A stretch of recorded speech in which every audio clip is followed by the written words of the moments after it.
Doenças de inverno e a campanha Um Pediatra para Chamar de Seu. Doutora, prazer imenso recebê-la aqui. Muito bom dia, seja bem-vinda. Bom dia, muito obrigada pelo convite. Espero poder ajudar aí sobre as doenças de inverno e essa campanha lançada pela Sociedade Paranaense de Pediatria, Um Pediatra para Chamar de Seu. Pediatra para chamar de seu, mesmo que seja eu, é? Tá em cima da música do Erasmo Carlos, essa ideia aí, né? Bem, eu vejo que em todos os lugares onde a gente, mesmo aqui onde a gente trabalha e tudo mais, algumas pessoas são mais afetadas pela época, pelas mudanças climáticas, sei lá, as mudanças da própria natureza, as folhas, as flores e tudo mais. E a alergia traz problemas sérios para o nosso bem-estar, né? São doenças típicas dessa época de inverno mesmo? São doenças típicas dessa época de inverno. Na verdade, uma piora do quadro alérgico, principalmente os pacientes com asma, com rinite alérgica, mesmo os pacientes com dermatite, como por exemplo a dermatite atópica, apresentam uma piora nessa época do inverno. Doenças da pele. Isso, as doenças da pele, isso, as dermatites. Sim. Elas, nessa época do inverno, aqueles que são mais afetados acabam sendo os extremos de idade. Então, as crianças e os idosos, né, acabam sendo os mais afetados pelas mudanças. Os avós e os netinhos. Isso mesmo, os avós e os netinhos. Lá nos extremos, esse grupo é que sofre mais. Sofrem mais, são até os que são beneficiados pela vacina, né, da gripe, por exemplo. Então, os idosos acima de 60 anos, as crianças ali de 6 meses até 5 anos de idade, são os mais afetados pelas nossas mudanças aí extremas de temperatura. Doutora, qual é a relação que existe entre o frio, a temperatura mais baixa e esse tipo de alergia? E nessa combinação, especialmente nesse ano, um ar um pouco mais seco também, né? Que traz mais problemas, inclusive. Sim, isso mesmo. Então, assim, a alergia, tanto a asma quanto a rinite, apresentam uma piora por causa do tempo mais frio, do tempo extremo, porque o problema são as grandes mudanças, são os ambientes mais fechados, é uma época em que a gente também tem um pico dos vírus. Então, coincide justamente com a queda de temperatura e pico das doenças virais.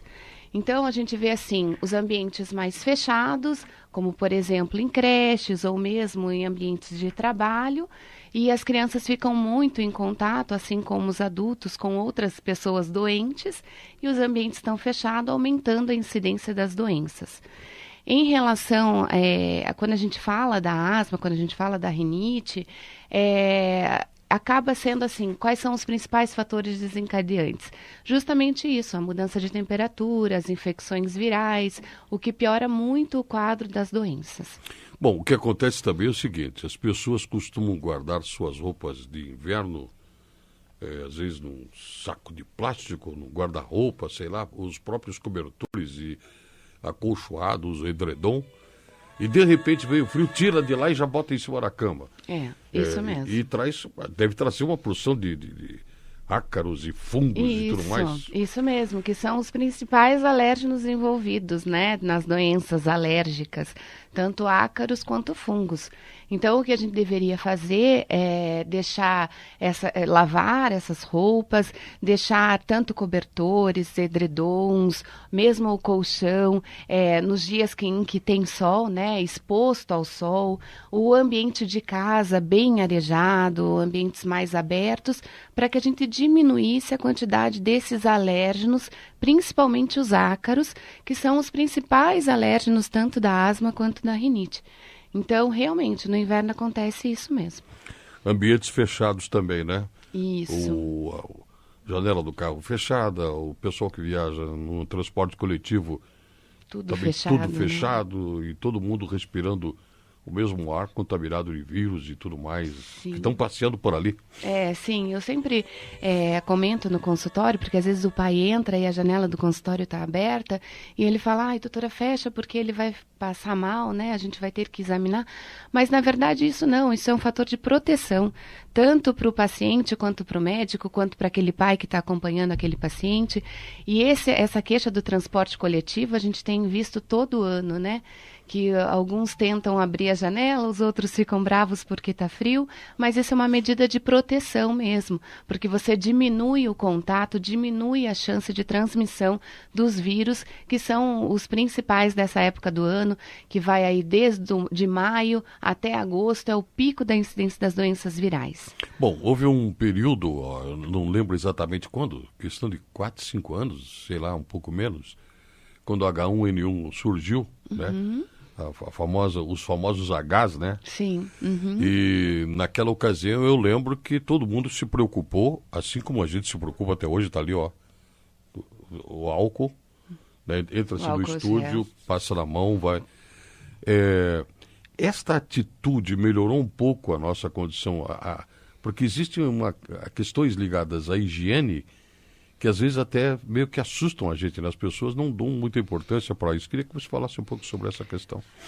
Essa medida de proteção, o uso do álcool gel, a lavagem das mãos, constitui uma das medidas preventivas mais importantes realmente, né? Então, as infecções virais, como a gripe, são transmitidas pelo contato. E esse contato pode ser efetuado, inclusive, pelas mãos. Por quê? Porque a gente tende a tossir, tende a espirrar, né? E acaba, às vezes, levando a mão à boca. E mesmo porque todo mundo acaba usando as mesmas coisas, como, por exemplo, no transporte coletivo. Então, é importante, quando sair desses locais, quando chegar em casa, ou mesmo no trabalho, procurar, então, lavar as mãos, o uso do álcool gel, como uma medida preventiva, e isso é muito importante. A gente nota que a população realmente se conscientizou em relação a isso, assim. E isso se tornou uma prática comum. A gente vê quando chega em restaurantes, antes do buffet, tem o álcool gel, né? Exatamente. Então, isso é uma medida preventiva muito inteligente, muito interessante e que ajudou também para a diminuição da incidência da gripe. Perfeito. Eu quero colocar à disposição dos ouvintes os nossos telefones, o 32216070, linha direta conversando conosco aqui no estúdio, e o WhatsApp 87912787. Se você tiver qualquer tipo de dúvida com relação rinite, amidalite, asma, bronquite, faringite, laringite, sinusites, estas ites todas que acabam cercando a gente nessa época um pouco mais fria do ano, tirar dúvidas, informações, fazer perguntas, fique à vontade. Vai lá, doutora Fabiola Tigrinho, pediatra e alergologista, nossa convidada de hoje. Muito bom. Cuidado quando você for a uma festa junina, fica muito perto da fogueira, um lugar muito quente, de repente vai para o frio. É o famoso choque térmico que causa problemas. Choque térmico é sério, né, doutora? Doutora Fabiola Tigrinho, pediatra e alergologista, que está comigo hoje. Tem que se evitar sempre esses extremos, né? Estar no ambiente muito quente, sair para um ambiente muito frio. Então, isso tem que ser evitado. É um cuidado importante, sim. Bom, a gente começa lá com a faringe vem antes da laringe? Sim. Então sim. Vai descendo. Faringite e laringite estão muito próximas aí? Estão muito próximas. A faringe, a gente também temos faringites virais e as faringites bacterianas. Normalmente a mais comum é a faringite streptocócica, causada pela bactéria Streptococcus. Ela cursa aí com quadros também de muita dor, de tosse, eventualmente, né? De febre, isso mesmo. É comum até nos pacientes que tiram as amígdalas, por causa das amidalites de repetição, começarem a ter quadros de faringite mais comuns, né? Eu ia perguntar, inclusive, isso para você. Quer dizer, a amígdala é uma espécie de um anteparo Sim, para esses problemas que podem descer garganta sim. abaixo.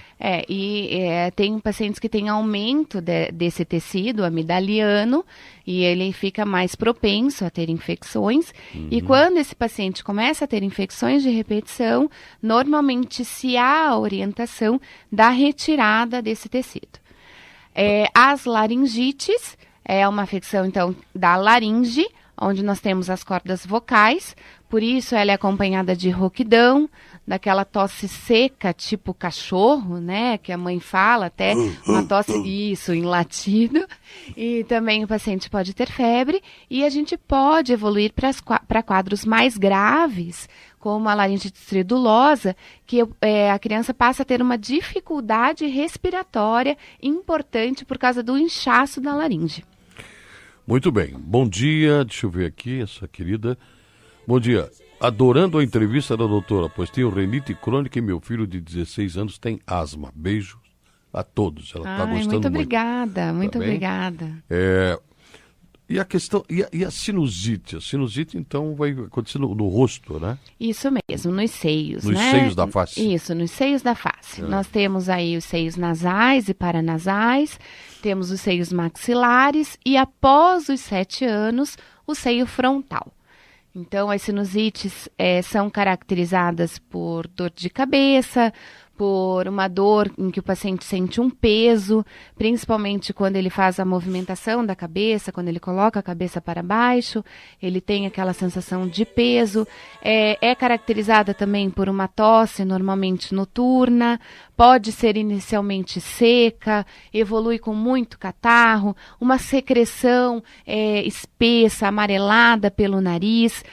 Pode ter um odor fétido também, caracterizando todo o processo inflamatório e febre. Existe uma relação entre a sinusite e problemas dentários também, doutora, ou não?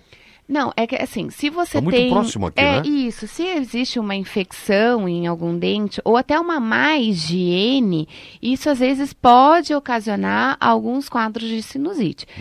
Justamente por essa proximidade entre a boca e os seios. Qual é a diferença, doutora Fabiola, entre gripe e resfriado? Dá para diferenciar ou não? Excelente pergunta.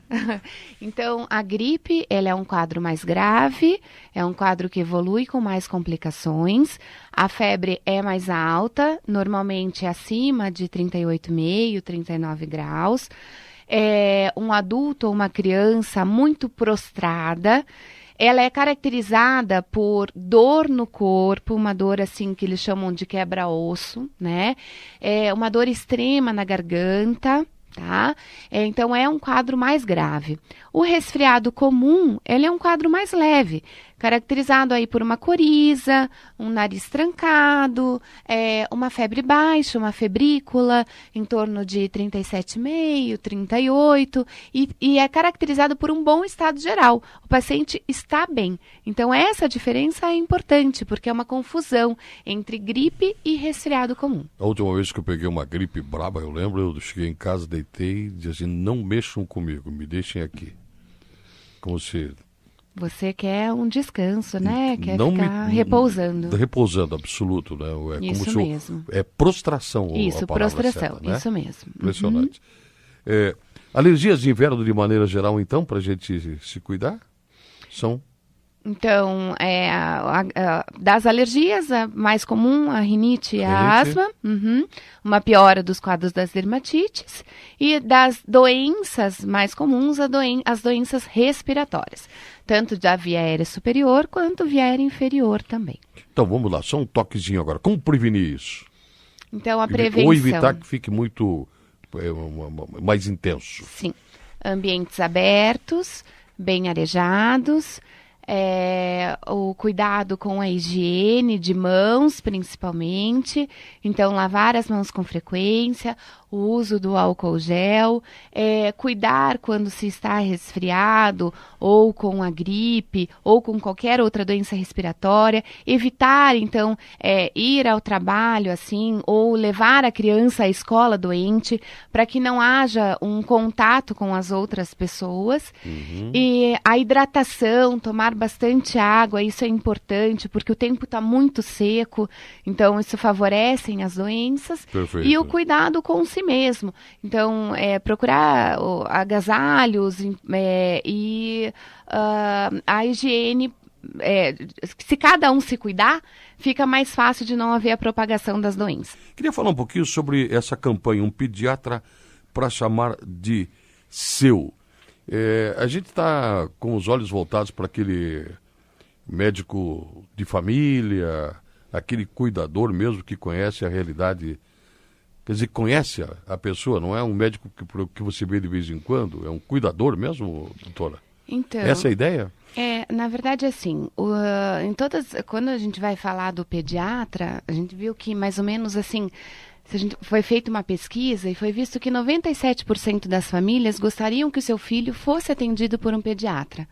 Então, essa campanha visa justamente isso, que a criança, desde o seu nascimento, tenha um acompanhamento com o pediatra, tenha aquele pediatra para que ela possa ser atendido, inclusive nos momentos de alguma emergência, claro que dentro dos horários disponíveis, mas o que a gente tem visto, Sérgio, é um aumento muito importante da concentração de crianças nas emergências pediátricas, e isso infelizmente foi ocasionado porque em Curitiba foram retirados das unidades de saúde os pediatras e foram colocados os médicos generalistas, gerando um conflito na população, porque gostaria que o filho fosse atendido por um pediatra, que é um médico especializado para a criança. Então, eles buscam a emergência mesmo quando não há uma emergência, quando é uma consulta de acompanhamento, simplesmente pelo fato de que querem que um pediatra acompanhe o seu filho. Mas Então, as mães são assim mesmo, né? Elas gostam, A criança né? tem qualquer coisinha, já liga para o pediatra. Aconteceu alguma coisa aqui. Calma. É bem assim, faça isso, aquilo, vem aqui, né? Sim. Eu conheço um amigo pediatra que diz assim, há anos que as mães agem da mesma maneira mesmo e tem confiança no seu pediatra, né? Sim, isso é importante, essa relação médico-paciente, a relação do pediatra com a criança. É importante que seja desde o nascimento mesmo. Seria exagero dizer que o pediatra é o primeiro geriatra de uma pessoa? Não, acho que não. Porque é o médico especializado, né? Porque esse cuidado que uma criança vai ter com esse profissional desde cedo é que vai garantir a longevidade, às vezes, da vida dessa pessoa, né? Sim. É nesse sentido que eu estou colocando. Sim, porque, você veja, no primeiro ano da criança, as consultas são mensais, a chamada puericultura, que é tão importante, é ela quem vai fazer o acompanhamento desse crescimento, do desenvolvimento dessa Fazia criança. tempo que eu não escutava essa palavra, puericultura. Puericultura. Agora eu me lembrei do bairro do Portão, onde tinha um centro de puericultura, onde tinha fazer as vacinas quando criança. Isso mesmo. Então, a orientação de vacinas, a orientação do peso, da estatura da criança, desse desenvolvimento, até psicomotor mesmo. E, infelizmente, hoje a gente conta com uma super lotação nas emergências pediátricas, por essa deficiência do pediatra na unidade de saúde, pela má remuneração também ao pediatra. Então, está tendo uma baixa procura dos próprios médicos em exercer a pediatria.